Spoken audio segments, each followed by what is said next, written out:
Okay, so we're going to pretend we're a consulting company. We have a statement of work that we just signed off with one of our customers, and they basically agreed to let us bill them weekly on any material or labor consumed towards their project. And all costs should affect the P&L, and all revenue should hit the P&L as well upon posting. So basically, two pieces of setup we really need are we need a project group that's a simple project group, and we need to make sure our ledger posting setup is properly configured. So I'll go in and create a project group real quick. So I'm under project management and accounting, and then setup, posting, and then project groups. And here we'll just create a new one, call it TM03. We'll call it simple TNM. We'll make sure the project type stays as time and material. And then all our ledger impact is going to hit the P&L because we want to keep this simple. And I'm not going to adjust anything on the costs or revenue accounts tabs just because I know the setup's already there in the default Contoso data set here. So I'll just save this and we'll go take a look at our ledger posting setup. And I'm just going to post some hours to this project because that's the simplest scenario. But when you post hours and they hit the P&L, I know that there's two posting types that are used. And if I drop the drop down for ledger account types, you can see the first two are the ones that are used for posting hours if you're only worried about cost. In this scenario, we are. So the cost is going to be our debit account, and the payroll allocation is going to be our credit account for when we post labor entry. So cost is set up. I see that, I mean, we have the more granular combinations here of project category, but even if I didn't have the granular ones, I have an all, which means it's a catch-all, and 540100 will be used if our combination doesn't fall into one of these. And then for payroll allocation, I think I just have one generic account in there, and that's 602-100, which is salary, wages, expense. Usually this is a contra account for payroll purposes, but anyways, we'll leave it as is, and we'll just post some transactions. So let's go create a new project. So I'll go back to the projects menu here and all projects. And then we will hit the new button to create a new project, and we'll keep it as time and material. Auto allocated a number for us, and we'll call this simple consulting project. And we'll pick our group that we created. There's TM03, which is the simple time and material project group, and a contract. We'll just create a new one for the fun of it, and we'll just pick a customer here. And we'll just, well, let's go down here. I always like Fun Times Club. Do some consulting for Fun Times Club. We'll hit OK. And I'll assign a project manager. Not required, but we'll do so anyways.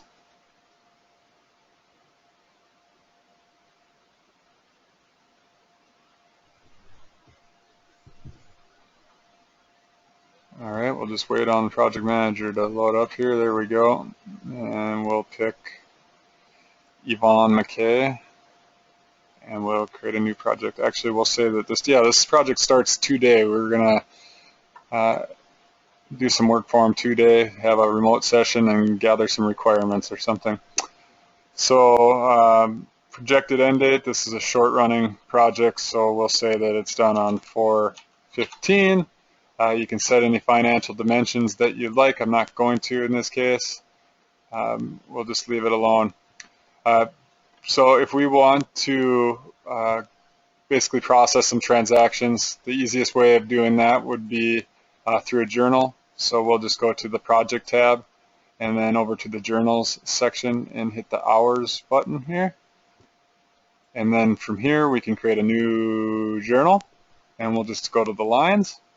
And we always get this error because I forget to change my project stage. So you have to delete your journal first, then go back. And under the maintain section, you can put your project in process. And now we'll go back to the hours journal. And we'll go to the lines. And basically from here we can register an hour's transaction, and we'll say that we're going to do some design work for them.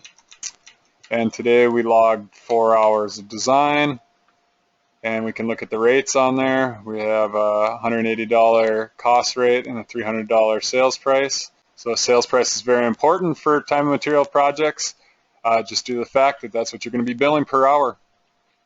So if you want to go check out your sales price setup, you have the trade agreement button. You can always take a look up here. But anyways, we'll just go ahead and post this transaction. And then basically from here, we can see that it's been posted, and if we want to go review the voucher, we definitely can. Let's just hop back to the project, and I'll just select the hyperlink to get back to the project. And the easiest way, in my opinion, to get to a posted transaction is just go to the Manage tab on your project and then Posted Transactions. Brings you into a list where they're all filtered for you. We can see that the total sales amount for that voucher was $1,200. Total cost is $720. If you want to view the actual voucher, there's the View Voucher button up here. And you can see that we debited the cost posting type, which was a cost of project labor account, 540-100. And then we have a credit to the payroll allocation posting type, and that's 602-100 account. So there those are. So if we go back to our project now, I'll just go back twice. We can always take a look at our control tab, and the control tab has a bunch of nice inquiries on there, but the most common one that's run is the project statement. So you can take a look at the project statement, and this is going to give you a financial overview of your project. So we can just hit the calculate button, and we can see that we have $720 worth of costs on our project right now. And you can see there's a bunch of different tabs up here as well. You can get a P&L snapshot. So we are hitting P&L, so we have $720 sitting on the P&L. WIP should be showing zeros because we're not putting our costs into WIP. And then consumption's self-explanatory, doesn't matter if it's going to P&L or WIP. And then we haven't invoiced anything, so I expect to see zero over here. All right, so if we go back, now the next part of the process is, well, we posted some transactions and the week is up and we're going to bill the customer, so we can cut a project invoice. And to do that, there's quite a different, there's many ways to do it, but we'll just do a project-specific invoice. So basically right from the project, you can go to the Manage tab. And then on the new section, there's Invoice Proposal, which brings up a prompt. And in this prompt, you basically select which transactions that you want to invoice for. We only have our one transaction. So if I scroll over, I can see all the information about it. Quantity of 4 for $300, which the total is $1,200. So if I hit OK, it's going to bring up what we call an invoice proposal. And I know there's a lot of controversy about this name, invoice proposal. Well, it's not an invoice because it hasn't been posted yet. It only becomes an invoice once it's posted. So right now it's a proposal, and you can edit all the different transactions on this. You can adjust them, you can remove them, you can do what you want. We get into a invoicing lesson or module later on, so we'll take a look at the invoicing process in more detail. For this demonstration, we're just going to go through the steps just so you get the process flow down more. So from here's my invoice proposal, and basically what you can do is post this. And when we post this, this is when we're going to see a financial voucher associated with the invoice. So I'll go ahead and post. And we'll notice that the invoice here is blank until this thing posts. So this might take a second to run through because I haven't ran through a project invoice yet on this environment today. And I just restarted it. So it might take a second. Here we go. And I'm not going to print the invoice. We're not going to worry about the printout. I'm just going to get the financial impact. So we'll hit OK.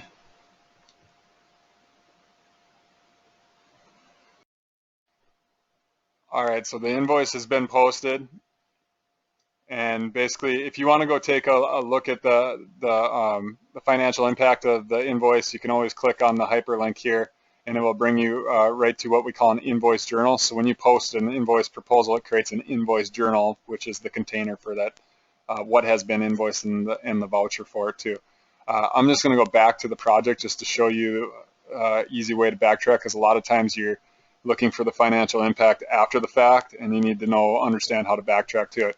So basically, I'm looking at the project details here, and on the Manage tab, there's a billing section, and under the billing section, there's invoice journals. So if you click on the invoice journals button,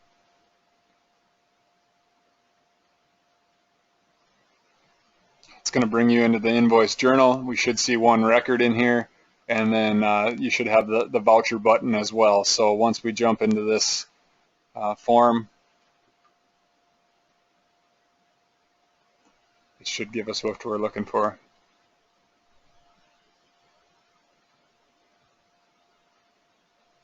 Here we are. So basically, it jumped us in.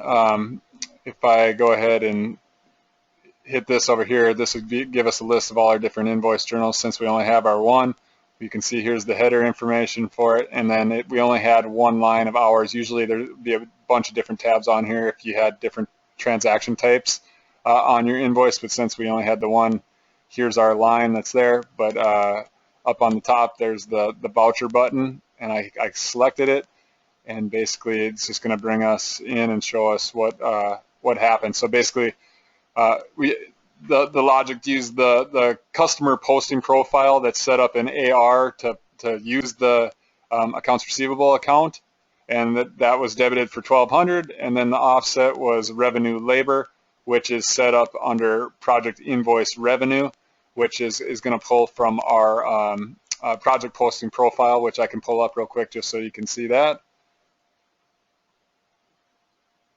And what account did that use? It used 411100. So if we jump over to project management and accounting, posting, ledger posting setup, flip this over to the revenue account tab, and then invoice revenue, there's the 411100, because our category, which was design, must fall under this project group, which is, and we can confirm that, we'll just select the hyperlink, should bring us to that project group.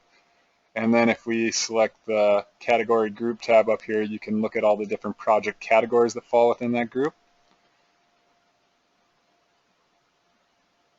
And in this instance, we do see our design category. There it is. So that's the reason it used that project group. Okay, so there we go. We invoiced. One other thing that I want to show you too. So if we go back to the project real quick, and you go to posted transactions, and we look at the voucher for this specific transaction, you can see that it concatenates the two vouchers together now. So you can see your original cost posting when we post the actual transaction. And then there's another voucher, which was PJIV, so Project Journal Invoice Voucher 136. So it basically threw those together so you can get a full snapshot of what happened. And that's where the naming of the vouchers is important too, because if you start giving everything the same voucher numbers or just numbers during your setup, it gets rather confusing when you're looking at this. So you can use those vouchers to your benefit within the system. Okay, so now let's go back and look at the project and look at the statement. So if we jump back, we'll take a look at the statement, and we'll just rerun that real quick, hit the calculate button. So now we have that revenue of $1,200, we have a cost of $720, so our margin's $480, which is good to see.